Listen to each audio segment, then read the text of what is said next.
भारतीय reserve bank यानी RBI ने फरवरी की मौद्रिक नीति बैठक में एमएसएमईज यानी माइक्रो स्मॉल और मीडियम एंटरप्राइजेस के लिए एक बड़ी राहत का ऐलान किया है। अब छोटे कारोबारियों को बिना किसी गारंटी के 20 लाख रुपए तक का बिजनेस लोन मिल सकेगा।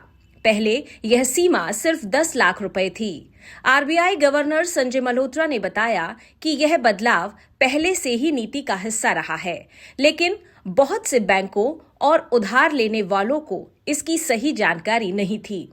नई लिमिट 1 अप्रैल 2026 से या उसके बाद मंजूर और रिन्यू होने वाले सभी एमएसएमई लोन पर लागू होगी।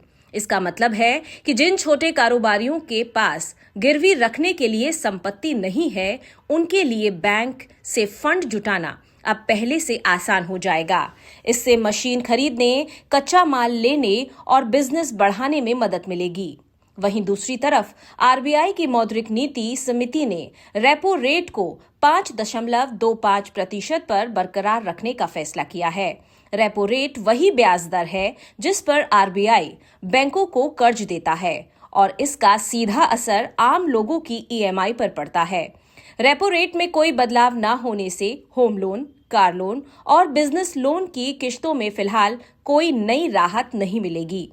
हालांकि आरबीआई का रुख न्यूट्रल बना हुआ है, यानी आने वाले समय में हालात को देखकर आगे फैसले लिए जाएंगे। आरबीआई गवर्नर ने कहा है कि महंगाई नियंत्रण में है और वैश्विक अनिश्चितताओं के बावजूद भारतीय अर्थव्यवस्था अच्छा प्रदर्शन कर रही है।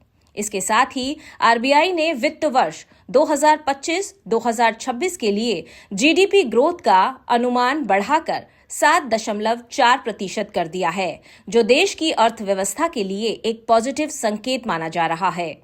महंगाई को लेकर भी आरबीआई का अनुमान है कि आने वाले समय में यह धीरे धीरे 4% के आसपास स्थिर हो सकती है। जहां एक तरफ एमएसएमईज को बिना गारंटी ज्यादा लोन मिलने से बिजनेस को सीधा फायदा होगा, वहीं दूसरी तरफ रेपो रेट स्थिर रहने से आम लोगों की ईएमआई फिलहाल जैसी है वैसी ही बनी रहेगी। इस पर आपकी क्या राय है, कमेंट में बताएं। बिजनेस से संबंधित खबरों के लिए सब्सक्राइब करें इंडस्ट्रियल एम्पायर।